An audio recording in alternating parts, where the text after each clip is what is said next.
في منتصف القرن العشرين تحديدا في الاربعينات قدرت كرة القدم ان هي تكون تاريخ لدول كبيرة جدا وتكون جزء لا يتجزأ من التاريخ ده، وده بسبب المنافسة الكبيرة اللي خلقتها اللعبة. ومن المنافسة دي ظهرت علينا مصطلحات زي الكلاسيكو والديربي. وهل في فرق بين الكلاسيكو والديربي؟ كلمتين بيترددوا في المباريات والمواجهات الكبيرة بين الفرق، وده اللي احنا هنعرفه ونشوفه مع بعض دلوقتي. تعالى مع بعض نشوف يعني ايه ديربي ويعني ايه كلاسيكو. وعلى ذكر الكلاسيكو هبتدي معاك بالكلاسيكو الاشهر والاقوى في العالم، وهو الكلاسيكو الاسباني، والمباراه الاهم لجمهور الكره كله بشكل عام في العالم كله، ومباراه ريال مدريد وبرشلونه.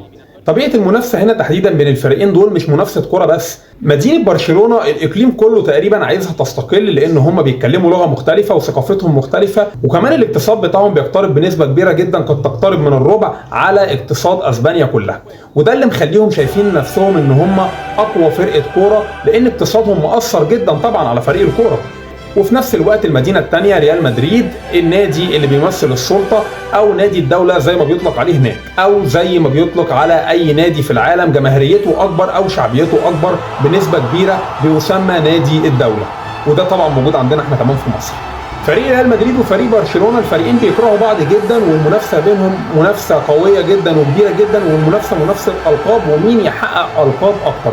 مما لا شك فيه طبعا ان ظهور ظاهرتين زي كريستيانو رونالدو وليونيل ميسي في الكلاسيكو ووجودهم بشكل كبير ده ادى اهميه كبيره جدا للكلاسيكو، وعمل شعبيه كبيره طبعا للمباراه على مدار سنوات طويله، بسبب ما وصل اليه الاثنين لاعبين من انجازات صعب تكرارها او صعب الوصول اليها. الاساطير قدرت تفرض على جمهور الكره بشكل عام ان هم يشجعوا الفرق اللي بيلعبوا فيها بسبب حبهم هم كاساطير. كمان قدروا يخلوك ان انت تشجع منتخبات بلادهم في مناسبات كبرى زي كاس العالم وكاس اليورو وكاس كوبا امريكا بسبب حبك الكبير ليهم هم شخصيا مش لمنتخباتهم خالص. هنروح على طول على انجلترا، لكن قبل ما نروح على انجلترا محتاج منك ان انت لو ما فعلتش زر الجرس تنزل تحت في الكومنتات فضلا وليس امرا تدعمنا، وان شاء الله كل دي فيديوهات تجريبيه ونقدر نقدم لك فيديوهات جديده وفيديوهات بافضل تقنيه وافضل من كده كمان ان شاء الله الفتره اللي جايه. نروح لانجلترا طبعا، والكلاسيكو الانجليزي ليفربول ومانشستر يونايتد، دي مدينه ودي مدينه.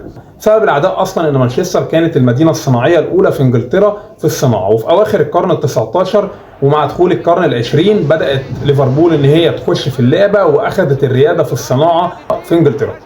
في الكوره بقى ليفربول كان متسيد الكوره هناك لحد اوائل التسعينات، لحد ما يجي السير اليكس فريكسون ويدرب مانشستر يونايتد ويقدر ان هو يحقق بطولات كتيره جدا تتخطى ما حققه ليفربول على مدار اكتر من قرن، ويبتدي هنا العداء يكون كروي واقتصادي وكمان ثقافي. المسمى الثاني بقى يعني الديربي، طبيعه منافسه مختلفه شويه. الديربي يعني الجار، اتنين انديه مثلا من مدينه واحده بيتنافسوا على مين يكون اقوى في المدينه دي. وهنا طبعا هنيجي للديربي الايطالي. ديربي مثلا مدينه ميلان، نادي انتر ميلان ونادي اي سي ميلان. نادي اي سي ميلان هو نادي الغلابه في ايطاليا، نادي انتر ميلان هي ناس طلعت من نادي اي سي ميلان وقررت ان هي تعمل نادي لوحدهم، ودي الطبقه الغنيه في ميلانو او في ايطاليا. ناس خرجت من نادي اي سي ميلان وقررت ان هم يعملوا نادي لوحدهم ويسموه انتر، والناس دي هي الطبقه العاليه هناك وقررت ان هي تعمل نادي لوحدهم، وبقت المنافسه قويه جدا بين الاثنين انديه دول. وطبعا حصل عداء بين الفريقين، والعداء وصل ان هم بيلعبوا على استاد واحد وكل فريق مسمي الاستاد باسم. يعني انتر ميلان مثلا مسمي النادي جوزيه بنيانسا، ده لاعب في انتر ميلان ولعب في اي سي ميلان، ولكن هو محسوب اكتر على انتر ميلان. الناحيه الثانيه بقى مش معترفين بالاسم ومسمين الاستاد استاد سان سيرو، وهي المدينه اللي موجود فيها الاستاد. المباراه دي ليها طابع خاص، وتحس وانت بتتفرج على المباراه ان اللعيبه وهي نازله الملعب مش رايحه مباراه كره قدم، تحس ان هم رايحين اجتماع او عندهم ميتنج، او هم مش لعيبه الكوره، دول عصابات مافيا. لعيبه تحس ان هي شكلها مختلف عن كل لعيبه العالم، لعيبه تحس ان هي كاريزما عاليه جدا. لعب في الانديه دي اغلب نجوم العالم، كانت مباريات سائريه ودايما تحس ان هي مباريات على صفيح ساخن ومباريات كلها اثاره واكشن، تحس ان انت بتتفرج على فيلم اكشن مش على مباراه في كره القدم بين عصابتين مش بين ناديين خالص. هنا بقى في حاجه تانية وهي ليفل الموت، ليفل الوحش. انت بتتكلم على ديربي وفي نفس الوقت كلاسيكو، انت متخيل؟ هنروح على الارجنتين وبوكا جونيور الارجنتيني وريفل بليت الارجنتيني، فريقين من نفس المدينه وفي نفس الوقت بيتنافسوا على كل البطولات. نادي بوكا هو نادي طبقه العمال والغلابه في الارجنتين والطبقه الفقيره، اما نادي ريفل بليت فهو نادي الطبقه العاليه، ونادي ولقبه بالمناسبه هو نادي المليونيرات، اسمه كده. الناس في نادي ريفر بليت معاهم فلوس كتيره جدا، وهنا العداء بين الطبقه الغنيه والطبقه الفقيره، وده عداء قوي جدا طبعا. الاثاره هناك مش طبيعيه، والشغف بين الجمهور مش طبيعي، والعداء غير عادي، وممكن تحصل كوارث وحوادث كمان كتيره جدا ما بين الجمهورين بسبب العداء الكبير بين الطبقه الفقيره والطبقه الغنيه هناك في الارجنتين. واللي شاف نهائي كأس أمريكا الجنوبية كأس ليبرتادوريس من 3 سنين هيعرف قيمة الموضوع، وهيعرف قد إيه العداء الكبير بين الفريقين دول هناك، وقد إيه الموضوع صعب. هيشوف إن ده قريب جدا من نهائي القرن اللي جمع بين الأهلي والزمالك في أفريقيا اللي كان في 2020 ما بين الأهلي والزمالك، وقد إيه المباراة دي كانت مهمة وأهم مباراة في تاريخ الكرة المصرية بين الأهلي والزمالك، وأكتر وقت الموظفين عملوا فيه مشاكل مع بعضهم ومع مديرينهم عشان يقدروا ياخدوا اليوم ده أجازة. انا شخصيا عملت قلق كبير قوي اليوم ده، وحاولت ان انا اخد اليوم، وفي الاخر ما عرفتش اتفرج غير على الشوط الثاني، والحمد لله ان انا ما شفتش الشوط الاولاني. ده يبين لك حجم اهميه المباراه دي عند الجمهور، وكانت المباراه دي مهمه جدا وفاصله جدا في تاريخ الناديين. ديربي وكلاسيكو في نفس الوقت، وبتلعب على اكبر بطوله في افريقيا الشامبيونز ليج من مباراه واحده بين اكبر ناديين في افريقيا. مباراه كانت صعبه جدا جدا جدا على جمهور الكره كله في الوقت ده. في مصر بقى ظهرت علينا حاجه جديده وغريبه ومختلفه، وهي مباراة الأهلي والإسماعيلي. مباراة لا هي كلاسيكو ولا هي ديربي. مش كلاسيكو لأن الفريقين بمنتهى البساطة ما بينافسوش على البطولات، والأهلي مسافر بمسافة كبيرة عن الإسماعيلي في البطولات.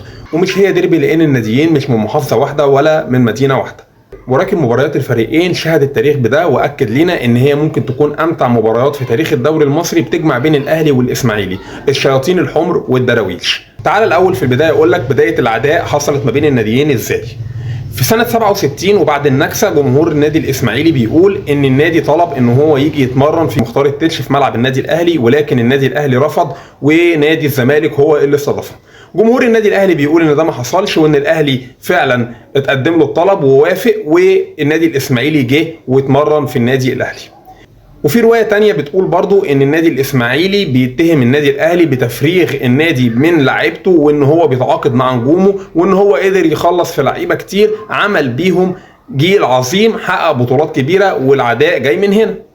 لكن في حاجة ثالثة، ودي اللي أنا جاي أكلمك فيها النهاردة، وممكن تكون سبب رئيسي، وهي النتائج التاريخية اللي جمعت بين الفريقين، والمباريات الكبيرة والممتعة اللي احنا شفناها، وقد إيه الفريقين أثروا على مشوارهم في بطولات كبيرة جدا كانت ممكن فريق من الفريقين يحسمها. الحقيقة فعلا نتائج الفريقين مع بعض كانت كلها إثارة ومتعة، ونتائج كانت كبيرة ومختلفة عن بقية المواجهات بين فرق الدوري كلها، وكانت المواجهات ما بينهم دايما على الطريقه الاوروبيه. وتعالى نستعرض مع بعض اهم المباريات اللي قدموها الفريقين قدام بعض. في البدايه خالص الاهلي والاسماعيلي، واول مباراه فاصله على بطوله الدوري العام وتحديد بطل الدوري من خلال مباراه واحده، وكانت في موسم 91 92 لما الاسماعيلي قابل النادي الاهلي على ملعب غزل المحله، والاسماعيلي قدر يحقق الفوز وقتها 2-0 ويفوز ببطوله الدوري العام. عشان بعدها على طول ب3 سنين النادي الاهلي يواجه الاسماعيلي مره تانية في مباراه فاصله لتحديد بطل الدوري العام، والاهلي يقدر يكسب 4-3 على استاد اسكندريه بهاتريك لمحمد رمضان، وكانت مباراه كبيره جدا، وابتدت من هنا الاربعات اللي هنبتدي نشوفها كتير الفتره اللي جايه. ولكن قبل الاربعات دي الاهلي بيلاعب الاسماعيلي موسم 96 97 وبيقدر يحقق نتيجه خياليه، وبيكسب 6-0 على النادي الاسماعيلي في مباراه كبيره جدا شهدت تالق كل اللاعبين، وشهدت هدف عالمي اللاعب الاهلي محمود ابو الدهب. لكن في نفس الموسم ده النادي الاسماعيلي لاعب الاهلي على نهائي كاس مصر وكسب 1-0 وخد بطوله كاس مصر من الاهلي. عشان الاهلي والاسماعيلي يرجعوا يلعبوا مع بعض تاني في الدور قبل النهائي لبطوله كاس مصر موسم 99 2000، لكن الاسماعيلي المره دي يكسب 4-2 وترجع تاني الاربعات. وفي نفس الاسبوع الاسماعيلي بيلاعب الاهلي في اسماعيليه برضه تاني، لكن في بطوله الدوري، والمره دي بيكسب 4-3 بعد ريمونتادا هايله من النادي الاهلي. بعد ما كان خسران 3-0 الاهلي بيقدر يحقق التعادل ويتعادل 3-3، لكن الاسماعيلي بيرجع ويسجل محمد بركات الهدف الرابع، وتنتهي النتيجه 4-3 للاسماعيلي.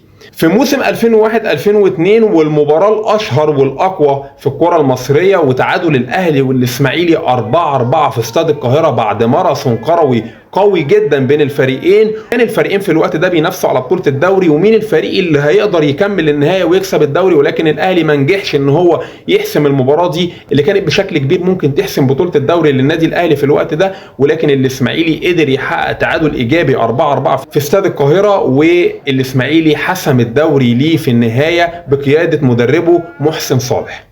بعد كده الفريقين بيتقابلوا في بطولة تانية وهي البطولة العربية، وفي الإسماعيلية دوري أبطال العرب، والإسماعيلي بيقدر يحقق فوز تاريخي على النادي الأهلي 4-0 في إسماعيلية وسط جمهوره. وكانت مباراة بالنسبة لجمهور الأهلي مباراة الصدمة لجمهور النادي الأهلي، وما كانش حد يتوقع ان الإسماعيلي ممكن يقدم المباراة دي. انا شخصيا فاكر المباراة دي والله شخصيا وفاكر تفاصيلها. مباراة كانت صعبة جدا على جمهور النادي الأهلي، وبالرغم ان النادي الاهلي قدر يحسم لقاء العوده ويفوز على الاسماعيلي في استاد القاهره 1-0 بهدف لاحمد السيد ويقدر يحصد نقاط المباراه، لكن ده ما كانش مرضي ولا كان كافي لجمهور الاهلي اللي شاف فريقه بيخسر 4-0 في اسماعيليه. في موسم 2004 2005 وفي نفس الملعب وفي نفس الاستاد ملعب الاسماعيليه الاهلي يقدر انه يفوز على الاسماعيلي 6-0 في مباراه تاريخيه للنادي الاهلي، عشان يقدر النادي الاهلي يسترد قوته ويسترد عزيمته مره ثانيه. مش بس كده، ومش دي كانت النهايه وما كانتش هي دي المواجهات التاريخيه، ولكن كان في مواجهه من العيار الثقيل في موسم 2009 على استاد الماكس لتحديد بطل الدوري لثالث مره، والاهلي يقدر يكسب 1-0 بهدف لفلافيو عشان يحسم بطوله الدوري الموسم ده للنادي الاهلي بعد ما كان تساوى الفريقين في عدد النقاط. انت متخيل ان النادي الاهلي والنادي الاسماعيلي لعبوا بعض في ال 30 سنه اللي فاتوا 3 مباريات فاصله لتحديد بطل الدوري؟ كل دي مواجهات جامعه الاهلي والاسماعيلي، وكانت مواجهات تاريخيه ومواجهات قويه ومواجهات في منتهى المتعه، وكانت بالنسبه لنا دي من اجمل مباريات كره القدم في الدوري المصري. حبينا نستعرضهم معاكم وحبينا نشرح يعني ايه ديربي ويعني ايه كلاسيكو. ان شاء الله نقدر نقدم لكم حلقات تانية جديده. مفيش شك ان الديربي الحقيقي والمنافسه الحقيقيه بين الاهلي والزمالك على كافه البطولات من قديم الازل، لكن مواجهه الاسماعيلي والاهلي كانت مواجهات ممتعه وكانت مواجهات كبيره وكانت مليئه بالاهداف زي ما احنا استعرضنا مع بعض. ان شاء الله نقدر نقدم لكم حلقات جايه كتير، حلقات على افضل ما يكون وتكون افضل من كده كمان. مستنيين دعمكم وربنا يوفق الجميع، والسلام عليكم ورحمه الله وبركاته.